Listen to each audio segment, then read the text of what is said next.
परिवर्तन करता है। ये जैसे सर्प होता है, उसकी केचली उतर जाती है, केचली आती, केचली उतर जाती है। ऐसे ही ये शरीर जो इस आत्मा ने अपने ऊपर केचली चढ़ाई है और ये केचली उतरती है। तो जैसे सर्प की केचली उतरती है तो सर्प चलना भारी पड़ जाता है, उसको बड़ा दुख होता है, कंकड़ चुभते हैं। तो हमारे बीच में से जो कुछ प्राणी इस पंच भौतिक शरीर को छोड़ के जाता है तो हमें दुख होता है। वो दुख क्यों होता है? अज्ञानता में होता है, उसका हमें ज्ञान नहीं है। अगर उससे हमें ज्ञान हो जाए, जैसे एक बच्ची का हमारे यहाँ जन्म हुआ है और उस बच्ची को पालन पोषण किया, अंत में वो उसको कहीं ससुराल में भेजना पड़ गया तो छोड़ा है। अगर वो नहीं छोड़ती तो ससुराल नहीं जा सकती। ये ही इस जीवन का खेल है, आना जाना। जैसे रेट चलता है, भरता है खाली आता है, जाता है भरता है आता है खाली जाता है, ऐसे ही इस जीव आत्मा का खेल है। जावत रेता आवत भरता, युगा युगा तो यूं ही मरता, क्यों करता अभिमान, मन नेकी कर ले 2 दिन का मेहमान। तो बड़ी अच्छी बात है। इसलिए मनुष्य तन मिला है तो ये मनुष्य तन केवल खाना पीना भोग लेना इसलिए नहीं मिला है। मानव तन एक श्रेष्ठ भूमिका है, ये कल्याण की भूमिका है। जैसे लाइट जल रही है तो लाइट प्रकाश के लिए है कि इस लाइट से हम कुछ चीजें देख सकते हैं। यानी कि लाइट जल रही है और हम दूसरी चीज जलाए तो लाइट की आवश्यकता क्या है। इसी प्रकार से मनुष्य तन है तो ये मनुष्य तन एक विवेक की भूमिका है, विवेक करने की भूमिका है। लेकिन हम विवेक नहीं करते, विचार नहीं करते, उसकी तुलना नहीं करते, इस मानव की ताकि कीमत नहीं करते। सदगुरु कबीर साहब हीरा सो जन्म गमायो रे, भजन बिना पाव रे। भजन का अर्थ कोई ढोलक पेटी अर्गज ये सारी चीजें बजा लेना, ये कोई भजन नहीं, ये कलाकारी होती है। भजन में ना कलाकारी की आवश्यकता है न कोई चीजों की आवश्यकता है। भजन एक अलग चीज है और ये चीजें जितनी भी है एक मनोरंजन है, और मनोरंजन में ही ये जीव उलझ रहा है और उलझता ही जाएगा। उलझो नोमन सूत कणी बद सुलझासी, मिले कोई चतुर सुजान। यानी कोई इस जाल का उलझन, ये उलझा हुआ सूत है, इसको कोई सुलझाने वाला मिले तो सुलझ सकता, नहीं तो जन्म जन्म उलझते उलझते चले जा रहे हैं और उलझते रह रहे हैं। इसलिए तो सत्संग की सज्जन पुरुष की आवश्यकता है। जैसे आप लोग कोई न्याय करते हो तो न्याय को क्यों बुलाते हो? अगर वो न्याय करने वाला नहीं है, न्याय भी उसको कहते हैं जो अगर अपने बच्चे की गलती आ रही है तो अपने बच्चे की गलती कह दे तो समझ लो न्याय है।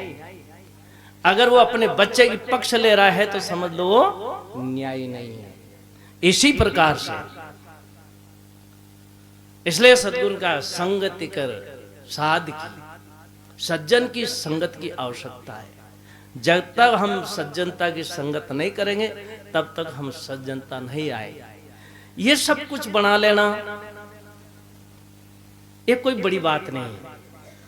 ऐसे ऐसे लोग हैं उनको यही पता नहीं है कि हम मनुष्य हैं या नहीं है, हमारे पास में कितनी संपत्ति क्या है ये नहीं है, होश ही नहीं। ये कोई बड़ी बात नहीं। परिवार बसा लेना ये कोई बड़ी बात नहीं। परिवार तो पक्षी बसा रहा है। मनुष्य को छोड़कर अन्य योनि में देखिए, खूब परिवार है कि नहीं? ये कोई बड़ी बात नहीं। पेट वो भी भर रहे, हम ही भर रहे, ये कोई बड़ी बात नहीं। लेकिन हम विशेष हमें जो भूमिका मिली इसकी हम तुलना करें कि आखिर में ये भूमिका हमको क्यों मिली। इसका कोई कारण है, विचार करिए। कोई किसी से पूछा जाए कि और भाई तू मनुष्य है तो कैसे है, क्या तू पहले मनुष्य था? महाराज का ही मालूम, था तभी तो मनुष्य है। अगर मनुष्य पहले नहीं होता तो अभी मानव में कैसे है। छोटी सी बात है, फिर बाद में आगे बढ़ाते हैं। ये एक छोटा बच्चा है, आपको संबोधित कर रहा हूं और मैं भी उसको विचार करूंगा कि एक छोटा सा बच्चा है, अगर वो मनुष्य, हम मनुष्य पहले नहीं थे, इसके ऊपर कोई प्रश्न खड़ा हो रहा। मैं इसी कि हम मनुष्य नहीं थे तो एक छोटा सा बच्चा माँ ने जन्म दिया। सजनों, वो जन्म देते उस माँ ने उस केवल थन बताया है, तो दूध पीना कैसे सीखा?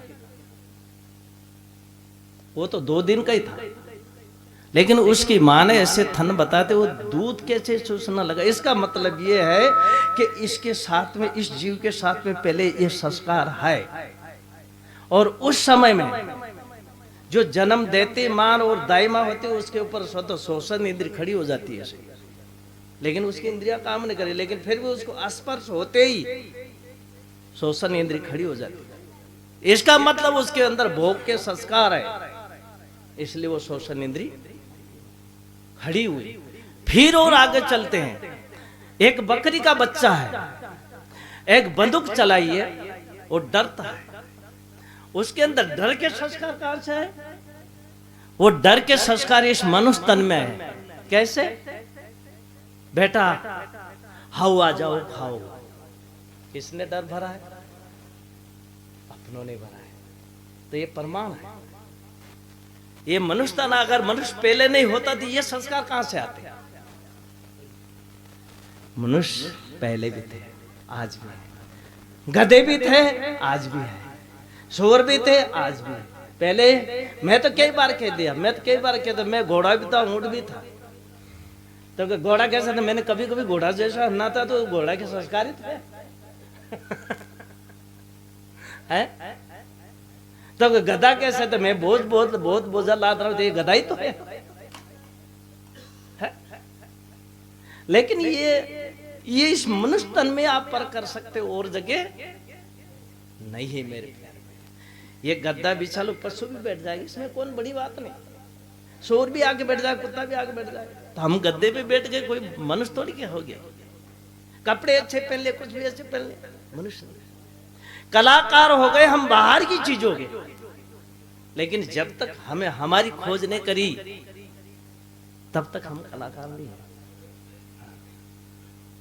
इस भौतिकता में कभी अपना जीवन को समाप्त मत करिए।